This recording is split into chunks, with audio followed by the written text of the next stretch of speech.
Good day. This is a tutorial video offered by the Diliman Learning Resource Center, and we'll discuss a topic in Chem 16, Unit 1, Matter, Properties, Composition, and the changes it undergoes. I do not claim ownership over any third-party content. All rights reserved. Let's differentiate them. A physical property is a characteristic without change in composition.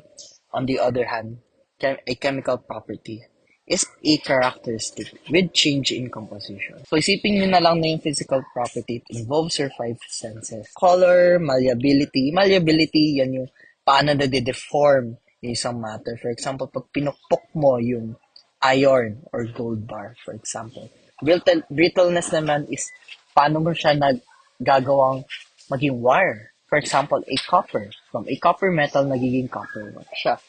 Also heat conduction, electricity, and phase change. I like to emphasize that phase change is not a chemical change. It is a physical change. For example, dito sa pag-melt ng ice cream pa rin siya kahit mag-melt. Ang kaibahan lang, from solid ice cream, naging liquid na ice cream. There's a change in the physical property for physical change, pero there is no change in the composition. Same pa rin. Okay? So for example, you mix two paint colors, doesn't change the composition, di ba?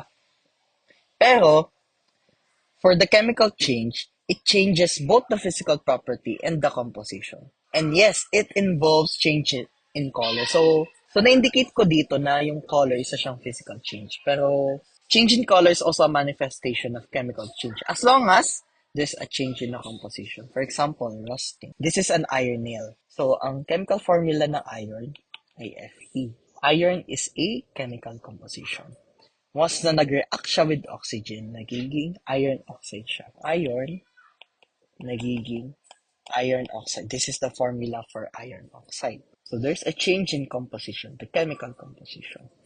So no change in the chemical composition for physical property. There's a change in composition for the chemical change.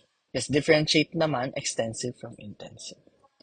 So for the extensive property, it is dependent on the matter's observed amount.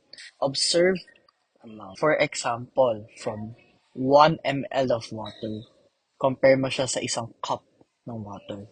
So, ma-observe mo na nagbago yung amount niya. That's what we call extensive property. If there's a change in volume, mass, length, width, for example, humaba yung wire or pinaikli mo yung wire.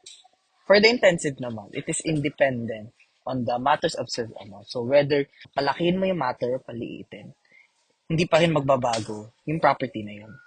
For example, density. Density of water in a pool and cup is just the same. So, whether tubig yan sa baso or tubig yan sa pool, same pa rin yung density ng water. Hindi siya magbabago. And also molar mass. So, molar mass is not equal to mass itself.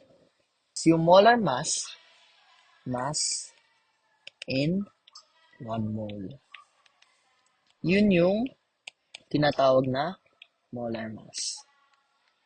For example, the molar mass of oxygen is 16 grams per mole.